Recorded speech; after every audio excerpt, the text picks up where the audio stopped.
जय हिंद दोस्तों, आप सभी को आज की इस वीडियो में हम लोग देखेंगे हीट ट्रांसफॉर्मेशन यानी कि ऊष्मा का स्थानांतरण के बारे में। ये क्या होता है, इसके टाइप कितने होते हैं और उन तीनों टाइप के बारे में हम लोग पूरा अच्छे से जानेंगे विथ एग्जाम्पल। यानी कि हीट ट्रांसफॉर्मेशन क्या होता है, उसके टाइप क्या होते हैं और उन तीनों टाइप को अच्छे से जानेंगे, और वो भी एक अच्छे एग्जाम्पल के साथ। मैं पहले बता दूं, हीट ट्रांसफॉर्मेशन ऐसा कुछ नहीं है कि बहुत तीर कोई ये पहाड़ है कि आप नहीं समझ पाओगे। ठीक है, बहुत सिंपल है, आप समझ जाओगे एक बार में। ठीक है, तो बिना टाइम वेस्ट किए हम अपने टॉपिक पे चलते हैं। वीडियो आगे बढ़ूँ वही कहूँगा, अगर अच्छा लगेगा यार तो एक कमेंट कर दिया करो भाई, बड़ा मज़ा आता है जब कुछ अच्छा चीज़ लिखते हो, थोड़ा मोटिवेट जो करे, समझ रहे हो कि हाँ भाई बहुत बढ़िया किए, बहुत अच्छा पढ़ाए, ऐसा कुछ करते हो ना तो भाई मतलब लगता है कि चलो ठीक है यार, व्यू नहीं आ रहा लेकिन बढ़िया लग रहा है एक को भी, तो सही है। लेकिन हाँ, एक कमेंट तभी करना जब आपको अच्छा लगे, ऐसा नहीं वीडियो अच्छा भी ना लगे और कर दो तब नहीं भाई, एक्चुअल में अच्छा लगे। तो ठीक है, बिना टाइम वेस्ट किए हम अपने टॉपिक पे चलते हैं। हीट ट्रांसफॉर्मेशन का डेफिनेशन जानते हैं कि ऊष्मा स्थानांतरण क्या होता है, या ऊष्मा स्थानांतरण से आप क्या समझते हैं। What is the heat transformation, what do you think about heat transformation. ये भी एक प्रकार से कह सकते हैं।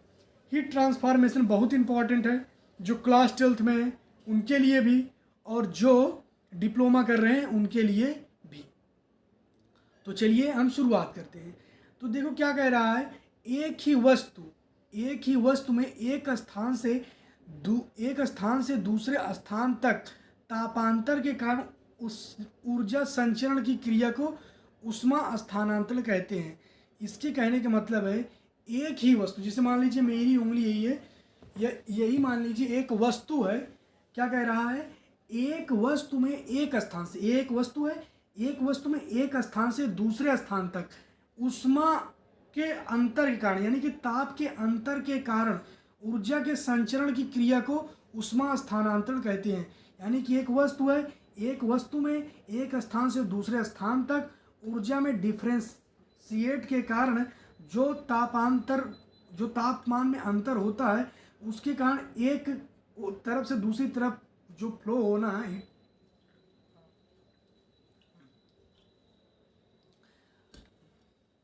एक ही वस्तु में एक स्थान से दूसरे स्थान तक तापांतर के कारण ऊर्जा संचरण की क्रिया को ऊष्मा स्थानांतरण कहते हैं।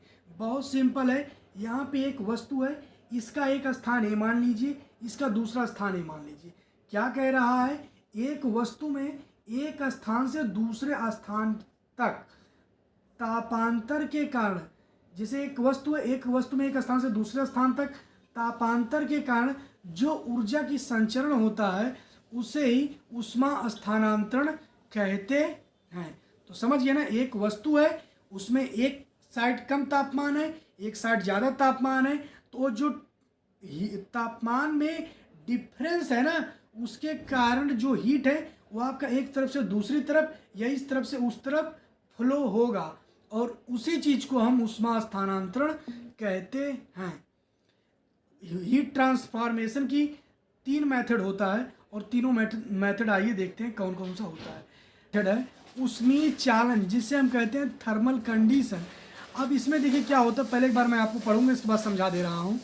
यदि किसी माध्यम अथवा पदार्थ को किसी एक स्थान पर ऊष्मा दी जाती है, तो उस स्थान के कण अपने समीप के कणों को ऊष्मा देता है, और एक कण अपने अगले समीप के कण को ऊष्मा देता है, और इस प्रकार से संपूर्ण माध्यम में ऊष्मा फैल जाता है। जैसे मान लीजिए मेरे पास यहाँ पर एक पदार्थ है, हमने इसको एक स्थान पर ऊष्मा दिया। अब जब यहाँ पे हम इसको हीट देंगे तो ये अपने अगले वाले पार्ट को ऊष्मा देगा, यानी हीट तो हम यहाँ पे दिए, अब हीट यहाँ पे दिए तो यहाँ पे भी इसने अपने आप को ऊष्मा दिया। अब इससे या यहाँ पे और यहाँ से और यहाँ से यहाँ से यहाँ से पूरे में फैल जाएगा। तो वही चीज़ कह रहा है, यदि किसी माध्यम अथवा पदार्थ को किसी एक स्थान पर ऊष्मा दी जाती है, तो उस स्थान का जो कण होता है वो अपने समीप के कण, जहाँ पर दिए वो अपने नज़दीक वाले कण को ऊष्मा देता है। इस प्रकार से संपूर्ण माध्यम में ऊष्मा फैल जाता है, और जो एप सिस्टम होता है उससे ऊष्मीय चालन कहते हैं। ठीक है, जैसे लोहे की एक क्षण को एक, जैसे मान लीजिए सरिया जिसे कहते हैं, उसके एक क्षण पर यदि आप ऊष्मा देते हैं तो वह धीरे धीरे दूसरे क्षण तक पहुंच जाता है। जैसे आप देखे होंगे जो लोहा का सरिया होता है, एक साइड गर्म रहेगा लेकिन दूसरे साइड छूंगे वो भी गर्म, तो उसका कारण यही होता है और इस साइड से वो फैलता है। देखिए यहाँ पे हमने यह दिखा दिया कि एक साइड ऊष्मा दे रहे थे और देखिए थोड़ी ही देर बाद वह दूसरे साइड भी हीट गर्म हो जाएगा। ठीक है, अब इसके बाद देखिए ये पहला विधि हो गया, सिंपल था, मैंने बता दिया। लोहे की एक क्षण पे जब आप एक ऊष्मा देते हो तो वहाँ पे गर्म होता है, वह अपने समीप के कणों को ऊष्मा देता है और इस टाइप से वो पूरा पूरा फैल जाता है। अब देखिए दूसरा है संवहन। आप कहोगे कि यार ये कैसा है, हर में वाइट पेज रहता है, प्लेन रहता है। तो इसका कारण ये था, जो मेरी मम्मी थी भैया वो हमारे नोट्स से उस पेज को फाड़ करके किसी को उसमें कुछ दे दी थी सामान, मतलब क्या ही बोले। अब तो अभी आज वीडियो बनाने से पहले अपने कॉपी में इसको मैं लिखा, उसका पीडीएफ बना के आपको ये चीज़ दे रहा हूँ। तो आप ये देखिए संवहन विधि क्या होती है, जिसे दूसरा विधि है उसे कहते हैं कन्वेक्शन मेथड। देख लीजिए क्या होता है कन्वेक्शन मेथड। क्या होता है, ऊष्मा संचरण की वह प्रक्रिया जिसमें पदार्थ स्वयं स्थानांतरित होता है संवहन विधि कहलाता है। संवहन विधि कहलाता है ऊष्मा संचरण की वह प्रक्रिया जिसमें पदार्थ स्वयं स्थानांतरित होता है संवहन विधि कहलाता है। ठीक, संवहन विधि क्या होता है, देखिए फिर से समझिए। ऊष्मा संचरण की वह प्रक्रिया जिसमें पदार्थ स्वयं स्थानांतरित, इसमें कोई और नहीं, पदार्थ ही स्वयं स्थानांतरित होगा, उसे संवहन विधि कहते हैं। एक बार मैं आपको पढ़ दे रहा हूँ, इसके बाद अभी आपको डायग्राम के साथ समझाऊंगा, एक बार में समझ जाओगे क्या कह रहा है। इसमें एक पात्र लेते हैं जिसे ऊष्मा दिया जाता है, यानी कोई एक बर्तन लेंगे और उस बर्तन को हम क्या देंगे, ऊष्मा, और धीरे धीरे बर्तन लेंगे और उस बर्तन में हम डालेंगे जल। अब वो जब जल डाल देंगे तो हम उसको ऊष्मा देंगे और धीरे धीरे उसका तापमान जो है जल का वो बढ़ता है। जल के वे कण जो नीचे होते हैं, भाई आप जान लीजिए इसमें हम पानी डालें और हीट दे रहे हैं तो पहले तो ये नहीं गर्म होगा, पहले तो गर्म यही होगा।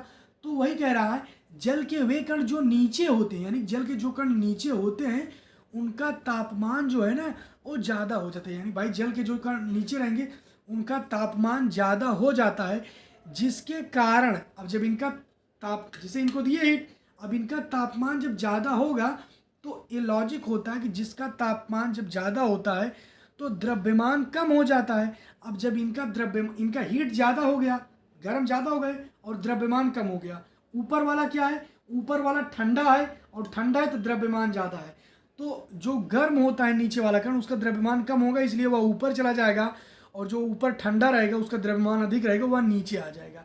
तो वही कह रहा है उसका तापमान अधिक होता है जिसके कारण द्रव्यमान कम हो जाता है और वह ऊपर चले जाते हैं तथा ऊपर वाले कण नीचे आ जाते हैं क्योंकि उनका तापमान कम होता है तथा द्रव्यमान ज़्यादा होता है। यह प्रक्रिया चलती रहती है। जैसे एग्जाम्पल, ये बंद पात्र है, बॉटल भरा हुआ है, अब इसमें देखिए हीट हम दे रहे हैं, पहले देखिए नीचे से गर्म हुआ तो नीचे से ऊपर चला गया और ऊपर से जो जल था ठंडा, जो ठंडा जल है उसका द्रव्यमान ज़्यादा है वह नीचे आ गया, नीचे वाला गर्म है वो द्रव्यमान अधिक है, वह द्रव्यमान कम है तो वह ऊपर चला गया। तो इसे ही कहते हैं संवहन, यानी कि इसमें जो ऐसे रोटेशन है वो होता रहेगा। समझ रहे हैं। पहला जो मेथड था उसमें जैसे मान लीजिए जो हीट था ना वो एक यहाँ पे है और फिर यहाँ तक जाएगा, कैसे कैसे, ऐसे ऐसे ऐसे ऐसे ऐसे ऐसे, लेकिन क्योंकि उसमें धीरे धीरे होगा, इसमें क्या है यहाँ से यहाँ जाना है तो धीरे धीरे करके नहीं जाएगा, एक बार छलांग मारेगा यहाँ आएगा और एक बार छलांग मारेगा इधर आएगा, यानी कि डायरेक्ट। जैसे आपको लास्ट बेंच पे मतलब आपको पानी देना है तो आप इस वाले को दे दे, फिर उससे कहते हैं उससे वाले, फिर उससे वाले, तो वो हो जाता है पहला मेथड। लेकिन जो सेकेंड है इसमें बोतल लो और पग फेंक दो उसके पास, ये वाला हो गया संवहन। इसके बाद देखिए लीजिए क्या है विकिरण विधि। विकिरण विधि क्या है, ऊष्मा संचरण की वह प्रक्रिया जिसमें माध्यम की आवश्यकता नहीं होती है विकिरण विधि कहलाती है। ऊष्मा संचरण की वह प्रक्रिया जिसमें माध्यम की आवश्यकता नहीं होती है विकिरण विधि कहलाती है। समझ गए ना। विकिरण विधि, रेडिएशन मेथड, ऊष्मा संचरण की 3 प्रक्रियाएं हैं।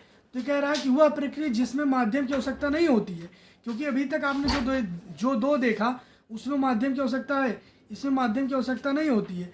तो जिसमें माध्यम की आवश्यकता नहीं होती है उसे कहते हैं हम विकिरण विधि। इस विधि में ऊष्मा जो होता है विद्युत चुंबकीय तरंगों के रूप में उत्सर्जित होता है। ये प्रकाश की भांति सीधी रेखा में चलते हैं और इनकी जो तरंगों की चाल होती है वो 3 × 10⁻⁸ मीटर प्रति सेकंड होती है। ठीक है, लास्ट पॉइंट आप जान लीजिए, चालन तथा संवहन विधि से ऊष्मा स्थानांतरण धीमी गति से होता है। चालन तथा संवहन विधि में से ना, चालन तथा संवहन विधि से नहीं, चालन तथा संवहन विधि में ऊष्मा स्थानांतरण धीमी गति से होता है, परंतु विकिरण में ऊष्मा प्रकाश के वेग से संचालित होता है। भाई 3 × 10⁸, तो यहाँ इसे धड़ाक से इसे जाएगा, ठीक है, उसमें तो थोड़ा धीमे धीमे से होता है।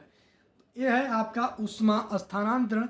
आशा करता हूँ आपको समझ में आया होगा, क्योंकि मुझे ऐसा लगता है बहुत सरल शब्दों में समझाता हूँ यार, ऐसा मुझे लगता है। अगर ऐसा आपको भी लगता है कमेंट करना। और एक चीज़ तो मैं भाई बिल्कुल कहूँगा कि बहुत सिंपल है और यह डिप्लोमा वालों के लिए इम्पॉर्टेंट है, इंटरव्यू में यह पूछा जाता है। और 12th वालों के लिए तो मैं कहूँगा ही नहीं कितना इंपॉर्टेंट है कितना नहीं। 12th फिजिक्स का ये पार्ट है, जब भी आपकी स्कूल में टेस्ट लिया जाएगा इससे रिलेटेड क्वेश्चन पूछा जाता है और बोर्ड एग्ज़ाम में भी आते हैं। तो मिलते हैं नेक्स्ट वीडियो में, तब तक के लिए जय हिंद। मैं कहता हूँ वीडियो अच्छा लगा करे यार तो कमेंट कर दिया करो मेरे भाई। बाकी मिलते हैं नेक्स्ट वीडियो में।